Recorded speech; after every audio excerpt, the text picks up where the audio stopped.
بسم اللہ الرحمن الرحیم. السلام علیکم. بیٹے کی نیو ایپیسوڈ میں آپ سب کو خوش آمدید. ہمیشہ کی طرح موجود ہے ہمارے ساتھ ڈاکٹر جاوید مہر. سوالات کا سلسلہ شروع کرتے ہیں. سر، سبسٹنس یوز یعنی ڈرگ یوز کیا ہے؟ بسم اللہ الرحمن الرحیم. السلام علیکم. سجاد، بہت شکریہ. آج کا جو ٹاپک ہے ہمارا وہ واقعی ہی بڑا برننگ ہے، اور میں چاہتا ہوں کہ والدین تک یہ ویڈیو جائے اور ان کی اویئرنیس ہو کہ جو آج نشے میں یعنی ڈرگ کے استعمال میں ہماری جو یوتھ اور بچے جو ہے وہ راغب ہو رہے ہیں وہ کتنا خطرناک ہے. جہاں تک آپ کے سوال کی بات ہے کہ سبسٹنس یوز کیا ہے، سبسٹنس یوز کو میں اگر سادہ الفاظ میں بیان کروں تو یہ ڈرگ یوز ہے، یعنی نشہ کرنا. اب یہ سبسٹنس یوز جو ہے یہ ایک سائنٹیفک ایک ٹیکنیکل ورڈ ہے، اور سائیکو ایکٹیو سبسٹنس یوز کی جب ٹرم ہم استعمال کرتے ہیں تو اس سے مراد یہ ہے کہ وہ نشہ جو ہماری یوتھ لیتی ہے اور اس سے ان کے جو بیہیویئرز کے اندر جو تبدیلی پیدا ہوتی ہے. اب وہ تبدیلی اس طرح سے پیدا ہو کہ ان کے ایٹیٹیوڈ اور بیہیویئرز میں بدلاؤ آئے اور وہ کچھ غلط کریں. اب ان کے اندر کون کون سی چیزیں ہیں؟ اس کے اندر ٹوبیکو ہے، الکوہل ہے، مختلف قسم کے انہیلنٹس ہیں جن کو انہیل کیا جاتا ہے، اور وہ تمام انلیگل سبسٹانسز ہیں جیسا کہ ہیروئن ہے، کوکین ہے، میرووانا ہے، کینابس، ایک لمبی لسٹ ہے. اور پھر اس کے ساتھ ساتھ وہ تمام دوائیاں جو کسی ڈاکٹر نے لکھ کر نہیں دی، آپ نے اپنی مدد آپ کے تحت یا اپنی پرسیپشن کو استعمال کرتے ہوئے خود ہی استعمال کرنا شروع کی، جن کو کہتے ہیں OTC، over the counter medicines. تو یہ اوور دا کاؤنٹر میڈیسن جو ہے وہ بھی استعمال کرنا وہ بھی اسی میں سبسٹنس یوز میں آتا ہے. اچھا، ایک اور بات بتاتا چلوں. جب ہم نشے کی بات کرتے ہیں تو اس میں زیادہ تر یہی لوگوں کے ذہن میں ہوتا ہے کہ شراب پی لی یا چرس پی لی، آئس لے لیا وغیرہ وغیرہ. لیکن میں آپ کو بتاؤں بہت ساری ایسی چیزیں ہیں جو ہمارے گھر میں موجود ہوتی ہیں اور وہ کہیں نہ کہیں لے رہے ہوتے ہیں. جیسے کچھ لوگوں کو اسمتھ باؤنڈ کا نشہ بڑا اچھا لگتا ہے، کچھ لوگ پیٹرول سونگتے ہیں، کچھ کو گاڑیوں کا دھواں سونگنے میں لطف آتا ہے. اسی طرح جو ٹائر ہے اس کو وہ سونگتے ہیں. نئی کتابیں ہیں، کچھ لوگ ایسے بھی ہیں جو نئی کتاب آتی ہے تو اس کو سونگتے ہیں. اور اس طرح کی بہت ساری ایسی چیزیں ہیں جو ہمارے گھروں میں موجود ہوتی ہیں، اور وہ بچے جو ہے کہیں نہ کہیں سے وہ لے رہے ہوتے ہیں، اس کو انہیل کر رہے ہوتے ہیں.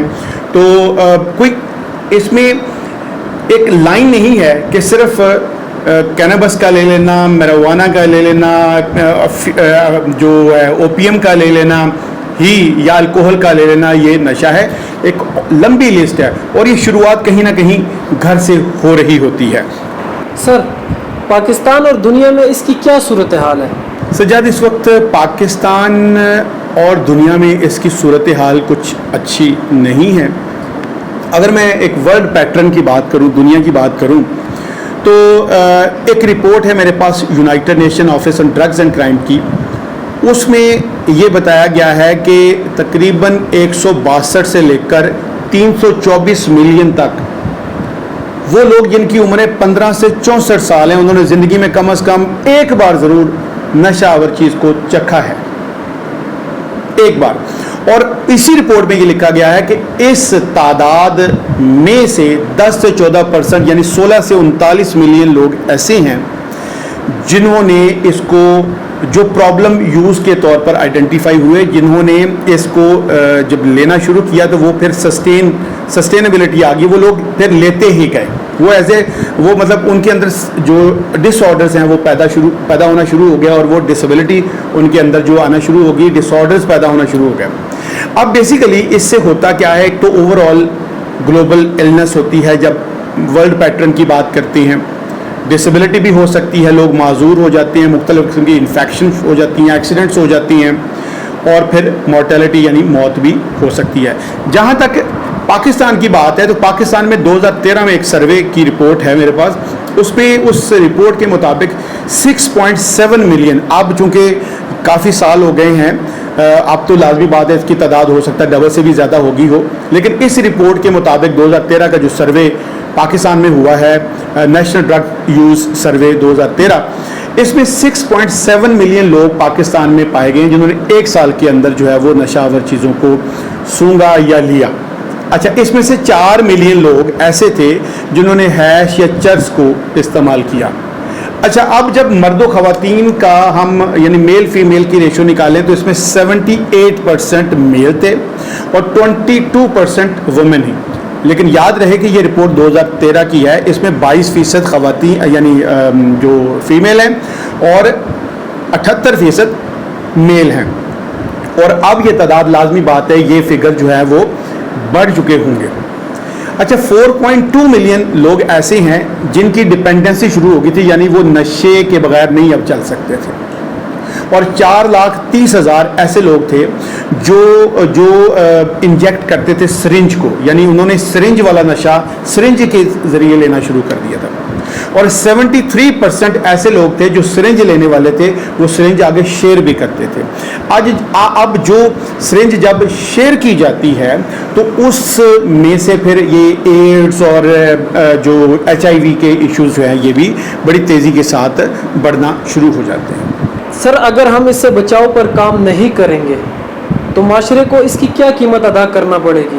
سجاد، آپ کا کوشچن بہت ویلڈ ہے کہ سوسائٹی میں کیا ہوگا، کمیونٹی میں کیا ہوگا۔ اب یاد رکھیں، ایک اچھی صحت مند جو کمیونٹی ہوتی ہے اس میں مینٹل، ایموشنل اور بیہیویئر جو پروگریس ہے یہ بہت ضروری ہوتی ہے، یعنی اس کی جو یوتھ ہے، اس کے جو لوگ ہیں وہ مینٹلی اور ایموشنلی اور بیہیویئرس کے حوالے سے فزیکلی اور ایموشنلی وہ بڑے اسٹرانگ ہونے چاہیے۔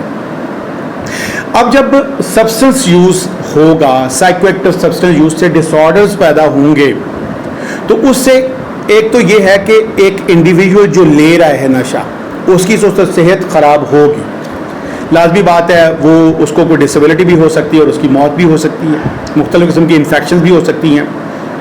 اس کے ساتھ ساتھ صرف وہ نہیں، جس فیملی کا وہ حصہ ہے وہ فیملی بھی اسٹگماٹائز ہو جاتی ہے۔ عام طور پر ہم کہتے ہیں کہ جی وہ دیکھیں جی وہ اس کا بیٹا نشئی، یا وہ نشئی کی فیملی، لوگ شادیاں نہیں کرتے وہاں پہ، بچی کا رشتہ نہیں کرتے یا بیٹے کا رشتہ نہیں کرتے کہ جی بھائی کر رہا ہے یا باپ کر رہا ہے۔ ایسی بہت ساری اگزامپلس میرے سامنے ہیں کہ جس میں جو بیٹی کی شادی اس لیے نہیں ہو رہی کہ باپ نشہ کرتا ہے، وکٹم ہو جاتی ہیں، پھر دوستوں سے وہ کٹ جاتا ہے، جو دوست ہیں وہ ایسے دوست کو پھر ساتھ نہیں رکھتے، تو وہ یہ بھی ایک ڈسکنیکٹیوٹی جو ہے وہ ہو جاتی ہے۔ اب جب اکنامک ریسورسز کی بات کریں، اگر ایک انڈیویجول لے رہا ہے، وہ کما رہا ہے یا نہیں کما رہا ہے تو اپنی تنخواہ میں سے وہ نشے پہ بھی لگا رہا ہے، اگر نہیں کما رہا تو لازمی بات ہے گھر سے پھر وہ چوری کرے گا، باہر سے چوری کرے گا، اکنامک ریسورسز بھی ضائع ہوں گے۔ اچھا، اور پھر جو معاشرے کا ایک اس نے فرد بننا تھا، پروڈکٹیو فرد بننا تھا، جس نے معاشرے کی ترقی میں اپنا رول پلے کرنا تھا، اب وہ بھی ختم ہو گیا، یعنی ایک بندہ جو ہے وہ آپ کا معاشرے میں سے، کمیونٹی میں سے مائنس ہو گیا۔ اب یہاں پہ مختلف قسم کی سروسز چاہیے۔ ایک اچھی کمیونٹی کے اندر جو ہے وہ ہیلتھ کیئر کی اچھی فیسلٹیز ہونا بہت ضروری ہے، چائلڈ کی ویلفیئر پہ کام بہت ہونا چاہیے، ایجوکیشن سسٹم وہاں کا اسٹرانگ ہونا چاہیے، اور مختلف قسم کی اور بھی چیزیں جس میں سب سے بڑی چیز جسٹس ہے، اور وہاں کی اکنامک کنڈیشن، ان کا بہتر ہونا بڑا ضروری ہے تاکہ وہاں کے جو لوگ ہیں وہ معاشرے میں اپنا بہتر کردار ادا کر سکیں۔ سر، آپ کو کیا لگتا ہے نشے کے نشانے پر زیادہ تر کون ہے؟ اچھا، نشے کے نشانے پر تو ہم مختلف ایج فیکٹر کے لوگ دیکھتے ہیں، لیکن جب سوال یہ آتا ہے کہ زیادہ ولنریبل کون ہے تو وہ ہمارے بچے اور ہمارے نوجوان ہیں۔ سر، وہ کون سے عوامل ہیں جن کی وجہ سے آج کے بچے اور نوجوان نشے کی طرف راغب ہوتے جا رہے ہیں؟ سجاد، کوئی ایک فیکٹر نہیں ہے کہ میں یہ کہوں کہ اس ایک فیکٹر کی وجہ سے لوگ نشے کی طرف آ رہے ہیں، اس میں بہت زیادہ فیکٹرز ہیں۔ اب ایک تو یہ ہے جو پہلا فیکٹر ہے اور بڑا ضروری ہے، اور میں یہ اس کا ذکر کرنا بڑا مناسب سمجھتا ہوں، مختلف پلیٹ فارم پہ میں ان کا ذکر کرتا ہوں۔ ایک تو یہ ہے کہ پور فیملی بانڈیج۔ آپ کو یاد ہوگا کہ آج سے کچھ سال پہلے تک ہمارے گھروں میں والد اگر شام کو آتا تھا تو گھر میں شام کے کھانے پہ سارے اکٹھے ہوتے تھے، بچے اکٹھے ہوتے تھے، والدہ ہوتی تھی، دادا دادی، نانا، یعنی چھوٹے بڑے سارے۔ وہ بیٹھ کر سارے دن کی روٹین ڈسکس ہوتی تھی, بچے سے پوچھا جاتا تھا, لوگ جو بڑے ہیں وہ اپنی باتیں شیئر کرتے ہوتے تھے, بیٹھ کے ہوتی تھی, چوپال ہوتے تھے, وہاں پہ چھوٹے بچے جو ہیں ان کی لرننگ ہوتی تھی. تو جو فیملی کا جو بانڈ ہوتا تھا, جو ایک اسٹرانگ آپس میں, وہ ختم ہو گیا ہے. تو اس میں کیا ہے کہ پیرنٹس کی بچوں کے ساتھ, بچوں کی آپس میں, سبلنگس کی آپس میں, یا پیرنٹس کی آپس میں جو انٹر کمیونیکیشن ہے وہ بہت ویک ہو گئی ہے. یہی وجہ ہے کہ ہر بندہ یہ سمجھتا ہے کہ میں تنہائی محسوس کر رہا ہوں. دوسری بات کہ پیئر پریشر. میں اکثر یہ کہتا ہوں کہ اپنے بچوں کے دوستوں کو سلیکٹ کرنے میں ان کی ہیلپ کریں. اب پیئر پریشر یہ ہے کہ اگر تو کہتے ہیں نا کہ a man is known by the company he keeps. ایک آدمی اپنی صحبت سے پہچانا جاتا ہے. اگر اس کو اچھے دوست مل گئے تو وارے نیارے ہو جائیں گے, اگر اچھے دوست نہ ملے تو وہ ڈی ٹریک بھی ہو سکتا ہے. اچھا, پھر اس کے بعد بعض دفعہ ایڈونچرزم ہوتی ہے, فالس ایڈونچرزم, کیوروسٹی ہوتی ہے کہ یار یہ کریں, دیکھ کے کر کے دیکھتی ہیں کیا ہوگا. اچھا, پھر مختلف قسم کی پبلسٹیز ہوتی ہیں, جیسے ابھی آپ دیکھیں ڈیو نہ کیا تو کیا کیا, آپ ریڈ بل کی دیکھ لیں, اسٹنگ پئیں گے تو آپ کے اندر بجلی دوڑنا شروع ہو جائے گی, آپ بجلی پیدا کرنا شروع کر دیں گے. اچھا, سگریٹ پی کے جناب وہ آپ جو ہے وہ پہاڑ کراس کر جائیں گے, جیپ سے بہت بڑا جمپ لگا دیں گے. تو یہ جو ایڈونچرزم ہے اور فالس جو ایڈورٹیزمنٹ ہے آپ کے میڈیا کے تھرو, کہ اب آپ دیکھیں کہ اگر آپ صرف اور صرف انڈین موویز کے کانٹینٹ کو دیکھا جائے, پاکستانی ڈراماز کے اندر بھی ہے, پاکستانی موویز کے اندر بھی ہے, لیکن آج کل جو انڈین موویز اور ہالی ووڈ موویز میں اگر آپ دیکھیں تو اس میں ہیروز کو عام طور پر شراب پیتے ہوئے, سگریٹ پیتے ہوئے دکھایا جاتا ہے, اور لوگوں کو یہ پرسیپشن دی جا رہی ہے کہ یار کوئی ایشو نہیں ہے, آپ پئیں گے تو آپ کے اندر ہیروئزم آئے گی. تو آپ دیکھیں آج ٹک ٹاک کے اوپر بچے جو ہے سر عام شیشہ پی رہے ہیں اور وہ ویڈیوز لگا رہے ہیں, ای سگریٹ پی رہے ہیں تو اس کی وہ ویڈیوز لگا رہے ہیں, اور بہت ساری نشاور چیزیں ہیں وہ لوگ بڑے شوق سے لگاتے ہیں. اور اس کے علاوہ یہ ہے کہ اگلا جو فیکٹر ہے وہ ہے اسکیپزم. آپ کو زندگی کے اندر مختلف قسم کے چیلنجز ہیں, مختلف قسم کی ہارڈشپس ہیں, ان سے دور بھاگنا چاہتے ہیں, ریالٹی سے دور بھاگنا چاہتے ہیں. فرسٹریشن ہے, ہر بندہ کہتا ہے جی مجھے بڑا ڈپریشن ہے, میں بڑے اسٹریس میں ہوں, اور یہ سیلف کریٹڈ چیزیں ہیں. پھر آپ کوئی چیز اچیو نہیں کر سکتے تو ریئیکشن کے طور پر اس طرف چلے جاتے ہیں. اچھا, پھر اس کے اندر ریکریشنل یوز. لوگ آپ دیکھیں کہ میں ایک فیملی کو جانتا ہوں کہ ان کے گھر میں برتھ ڈے تھی تو شیشہ منگوایا گیا. میں نے جب پوچھا کہ بھائی یہ تو شیشہ تو تھوڑی سی خطرناک چیز سمجھی جاتی ہے تو آپ کیوں, انہوں نے کہا جی صرف فوٹو شوٹ اچھا آتا ہے. تو اب آپ دیکھیں کہ یہ ان کی ایک جسٹیفیکیشن ہے کہ فوٹو شوٹ اچھا آتا ہے. آج کے نوجوان جو ہے وہ بیٹھ کے جو ہے وہ شیشہ پی رہے ہیں, ریکریشنل یوز کے لیے سگریٹ پی رہے ہیں, ریکریشنل یوز کے لیے ای سگریٹ پی رہے ہیں, اور بہت ساری ایسی چیزیں ہیں. اس کے ساتھ ساتھ جو ہے لیک آف رسپانسبلٹیز. اگر آپ نے ایک بچے کو, ایک جوان کو ذمہ داریاں نہیں دی, دوسرے اینگل پہ ایک کو ساری ذمہ داریاں دے دی ہیں, تو دونوں طرف سے بیلنس اگر نہیں ہے تو یہ بھی ایک فیکٹر ہے. فیلیورز, ناکامی. ایک بچہ جو ہے وہ بار بار ناکام ہو رہا ہے, وہ ایگزام میں ناکام ہو رہا ہے, وہ جاب کے لیے جا رہا ہے وہ ناکام ہو رہا ہے, تو یہ فیلئر اٹ سیلف ایک ریزن ہے. اچھا, ایگزام کا پریشر بچوں کے اوپر. اب کچھ بچے جو ہے وہ نشہ کی کچھ ایسی چیزیں بھی لیتے ہیں, جیسے وہ کہتے ہیں ان کی میموری بڑی اچھی ہوتی ہے, وہ بڑا یاد کر سکتی ہیں, لیٹ نائٹ وہ جاگتی ہیں. اب ان کا ہے, لیکن ان کو یہ نہیں پتا کہ ایک وقت آئے گا اس کے بعد اس کا نیگیٹیوٹی شروع ہو جائے گی, باڈی کے اندر چینجز آنا شروع ہو جائیں گے. ایگزام کا پریشر یہ ایک فیکٹر ہے. اچھا, پھر اس کے بعد ہمارے جو بچے جو ہاسٹلائز ہیں, جو ہاسٹلس میں رہتے ہیں, وہاں پہ مختلف کلچر سے آئے ہوئے لوگ ہوتے ہیں, اور وہاں کا جو ماحول ہے, ایک کمرے کے اندر 5, 7, 10 یا 20 لوگ اگر رہ رہے ہیں بڑے کمروں کے اندر, تو اس کا جو اپنا ہاسٹل کا جو ماحول ہے وہ بھی ایک افیکٹ کرتا ہے. پھر ایک اور چیز ہے اویلیبلٹی. آپ کے پاس پیسہ ہے اور نشہ آور چیز موجود بھی ہے, تو یہ بھی ہے کہ آپ کے ایکسیس میں ہے چیز اور آپ کی جیب میں پیسہ بھی ہے, تو یہ بھی ایک فیکٹر ہے. میڈیکل پرسکرپشن کچھ ایسی ہوتی ہیں جو ڈاکٹرز پرسکرائب کرتے ہیں جو ضروری ہوتی ہیں. اب جیسے لوگ نیند کی گولیاں لیتے ہیں اور پھر وہ نیند کی گولیوں پہ ان کی ڈپینڈنسی شروع ہو جاتی ہے, وہ بڑا عرصہ پھر وہی چیزیں لیتے رہتے ہیں. اچھا, پھر اس کے بعد یہ ہوتا ہے کہ کچھ لوگ جگہوں کے کلچر ہوتے ہیں. اب پاکستان کے اندر کچھ ایسے ایریاز بھی ہیں جہاں پہ کلچر ہے, نشاور چیزوں کو استعمال کیا جاتا ہے. اب جیسے آپ کے کچھ سوسائٹیز کے اندر, گھروں کے اندر حقہ عام پیا جاتا ہے, شیشہ عام پیا جاتا ہے. اچھا, پھر اس طرح کی پارٹیاں ہوتی ہیں, ٹھیک ہے, تو جیسے ڈانس پارٹیاں, تو وہاں بھی یہ چیزیں عام چلتی ہیں, تو کچھ کلچر بھی بن جاتا ہے وہاں کا. سر, سبسٹنس یوز کی نیچرل ہسٹری کیا ہے؟ سجاد, سبسٹنس یوز کی جو نیچرل ہسٹری ہے نا, اس میں 2 ایریاز ہیں.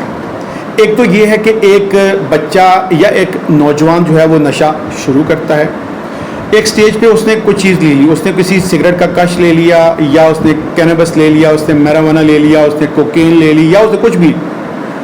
اب دو چیزیں ہو سکتی ہیں، یا تو وہ ایک دفعہ اس نے لے لیا اپنے دوستوں کے کہنے پر، یا ٹیسٹ کرنے کے لیے اس کے بعد چھوڑ دیا، ڈسکنٹینیو ہو گیا، تو معاملہ ختم. دوسرا یہ ہے کہ اس نے اس کو کنٹینیو کیا کہ یار یہ تو بڑی اچھی چیز ہے. اب یہاں پہ پھر چیزیں کچھ ہیں جو بڑی ضروری ہیں کہ بھئی اس کی فریکوینسی کیا ہے. اب وہ ہفتے میں کتنی دفعہ لے رہا ہے، دن میں کتنی دفعہ لے رہا ہے، مہینے میں کتنی دفعہ لے رہا ہے، اس کی فریکوینسی کتنی ہے، how frequently he is taking یا انجیکٹنگ. تو اس کے بعد یہ ہے کہ ایک سبسٹنس کو لے رہا ہے، یعنی نشہ آور کوئی ایک چیز کو لے رہا ہے، یعنی وہ کوئی آئس لے رہا ہے، یا وہ ایک ہی وقت میں مختلف چیزیں لے رہا ہے، وہ آئس بھی لے رہا ہے، وہ کینیبس بھی لے رہا ہے، کوکین بھی لے رہا ہے، اور بھی کوئی چیزیں جو ہے وہ اس طرح سے کوئی انہیلنٹ لے رہا ہے، کوئی LSD لے رہا ہے. اور پھر اگلی چیز ہے وہ لے کیسے رہا ہے، وہ انہیل کر رہا ہے، وہ کھا رہا ہے، وہ سونگھ رہا ہے، یا وہ سرنج کے ذریعے لے رہا ہے. اچھا، اس کے بعد یہ اگلی جو سٹیج ہے وہ یہ ہے کہ جب ایک بندہ جو ہے وہ لے رہا ہے اور اس کی فریکوینسی، اس کے ملٹیپل سبسٹانسز یا سنگل سبسٹنس، اور پھر لینے کا جو انداز ہے وہ آگے اگلی سٹیج پہ جائیں تو پھر کیا ہوگا. اگر وہ اس چیزوں کو سسٹین کرتا ہے اور لے کے چل رہا ہے، پھر ہیلتھ پرابلم شروع ہو جاتی ہے ایک سٹیج پہ. اب ایک تو یہ ہے کہ ڈپینڈنسی شروع ہو جائے گی، وہ ان کے بغیر رہ نہیں سکے گا. پھر ایک اور چیز ہے باڈی میں انفیکشنز شروع ہو جاتی ہیں، اور کرونک پرابلمس شروع ہو جاتی ہیں، ڈیتھ بھی ہو سکتی ہے، ڈسیبلٹی بھی ہو سکتی ہے، ایموشنل پرابلم ہو سکتی ہیں، سوشل پرابلم ہو سکتی ہیں، سائیکولوجیکل پرابلمس ہو سکتی ہیں. تو ڈھیر اور بڑے پرابلمس جو ہے وہ ان کا پنڈورا باکس جو ہے وہ کھل جائے گا. تو ناظرین، یقیناً آج کی بیٹھک آپ کے لیے بہت فائدہ مند ثابت ہوگی. آپ کی فیڈ بیک کا انتظار رہے گا. ملتے ہیں اگلے ایپیسوڈ میں، تب تک کے لیے اپنا خیال رکھیے گا. اللہ حافظ.